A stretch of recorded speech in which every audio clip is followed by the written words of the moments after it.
SK 海力士咧係全球 HBM 記憶體嘅龍頭啦，而家就壟斷咗半個市場啦。依家咧英偉達嘅 AI 伺服器咧，亦都嚴重依賴佢嘅記憶體啦。咁喺香港時間星期五啦，7月10號咧會喺納斯達克指數嗰度咧就掛牌 ADR 啦。講白啲啊，佢美股當日嘅升跌咧，亦都會牽連咗啦環球嘅科技股嘅氣氛啦。今次 ADR 咧計劃集資咧280億美元啦，市場氣氛咧已經非常熱烈啦，錄得超額認購啦7倍。要留意啦。近期嘅海力士嘅股價咧持續調整啦，應該咧好大機會咧係刻意壓低嘅操作，目的咧係拉低個 ADR 嘅發行價啦，令到海外機構咧有入貨嘅足夠嘅水位啦，咁預留翻上市做好嘅一個空間喺度。宏觀睇，如果海力士星期五掛牌嘅股價走強啦，市場對於 AI 嘅算力嘅信心咧就會翻晒嚟啦，帶動港股嘅半導體啊、光模塊都會做好啦。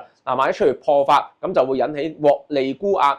市場亦都驚恐咧HBM 將來嘅產能過剩啊，全球嘅科技股咧亦都受到拖累。而我覺得咧海力士之前嘅一個調整咧，基本上亦都已經完成㗎啦。依家嚟講咧喺低位嗰度企穩，短線咧向上嘅機會亦都偏高啊。閃存啦 HBM 嘅板塊咧絕對係未炒完㗎嚇，板塊咧中線炒作嘅空間咧仍然非常之充足，短線咧做好嘅機會咧亦都非常之大㗎。